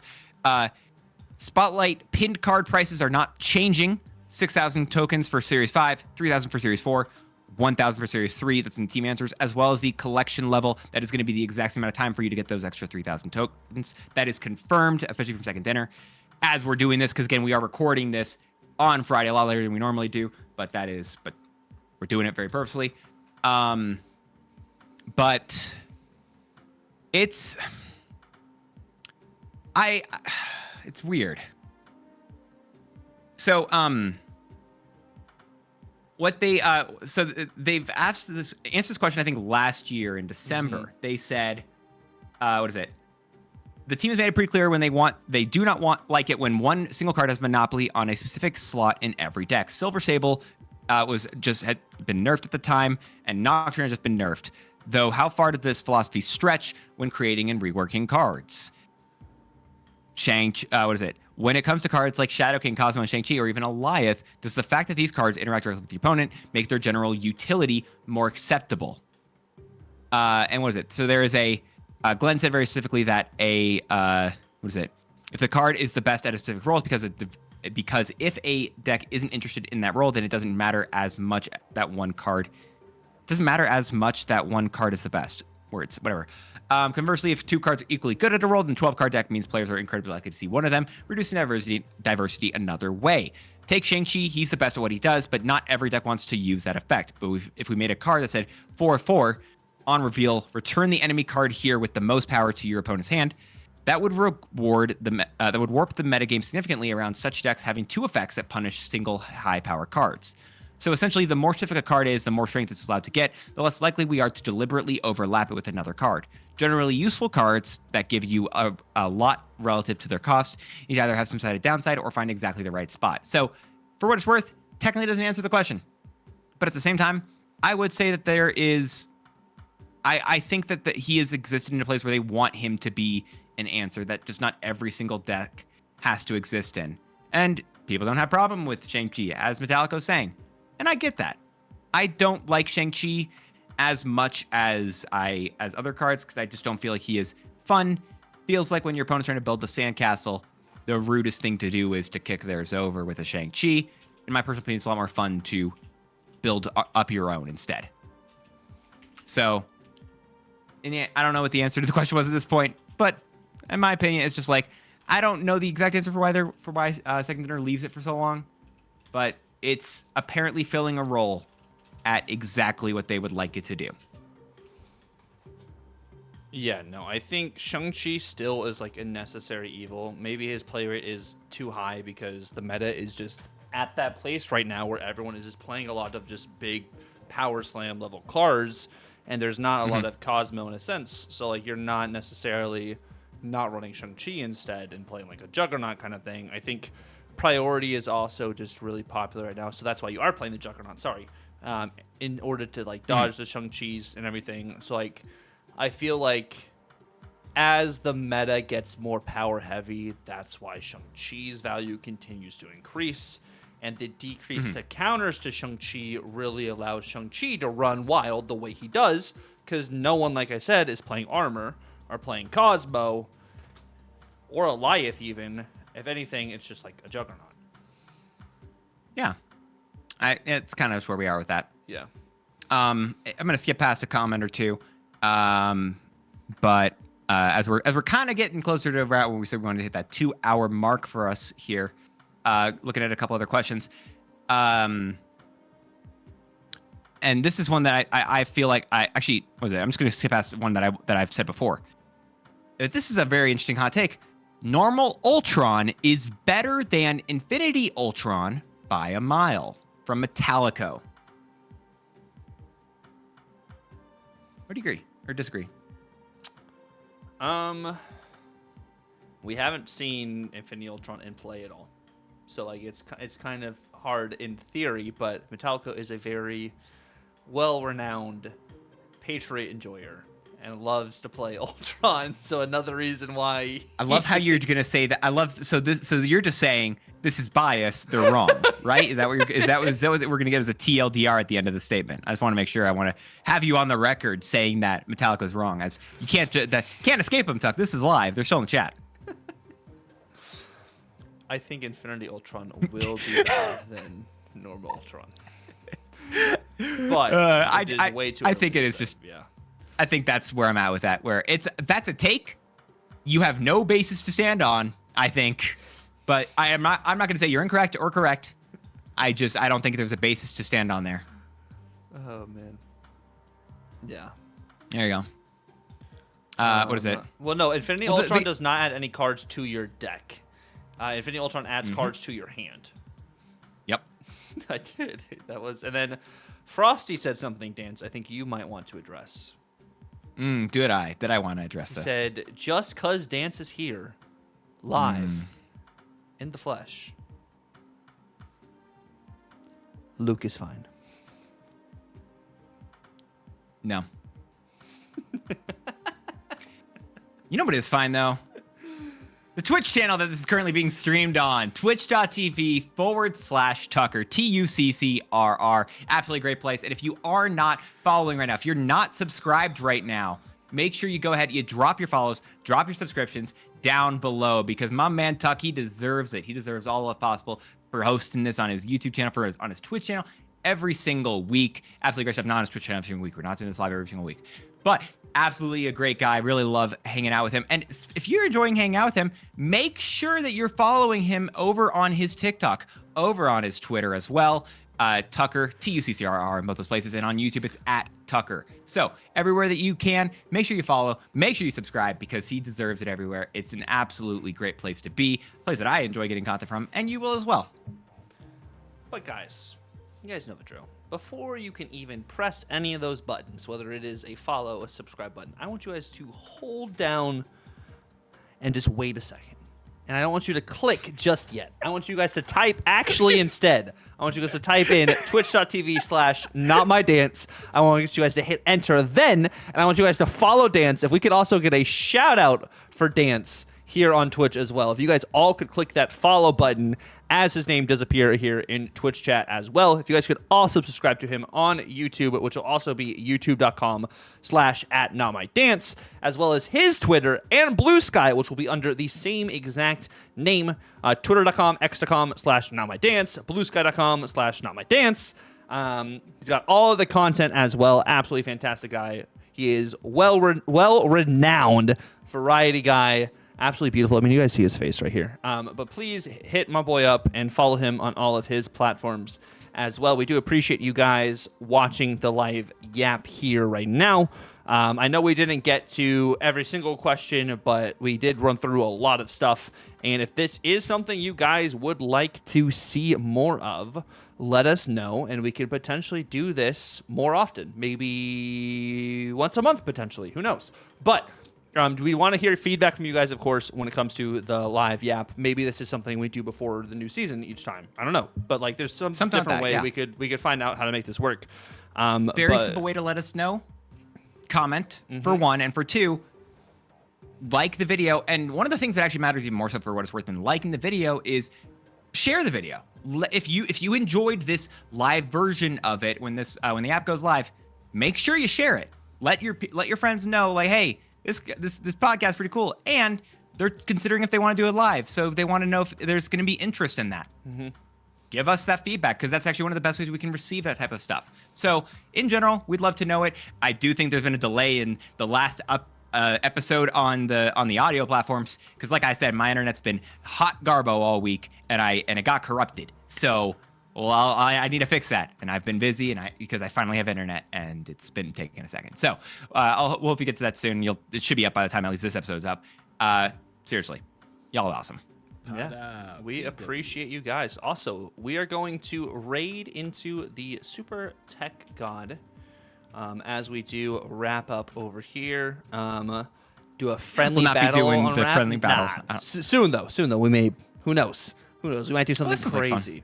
But we are going to raid into Super Tech God now. We do appreciate you guys all hanging out. This yap will be edited, and it will be up on Tuesday. The normal time for the yap as well, so keep that in mind. And then Dance and I are going to be out of town this weekend, so you won't be seeing us then. We will do have a new buyer bus that'll be out tomorrow. You're going to be streaming on the new season roll, yes, right? On Tuesday. Yeah. I'll be probably streaming in the afternoon. I don't think I'll be streaming late afternoon, potentially. Tuck will be live at least, hopefully close to around when the new season drops. I will not be here. I will still be out of town. So if you haven't had the chance to, make sure, and that will be day of as this goes live. So yes, go check that out. And before the raid finishes out, we appreciate all y'all very much. I'm gonna do the send off real quick. Have a great time. Thank you so much for hanging out here live. We love and appreciate each and every one of you in a parasocial way. See you next week. Peace out.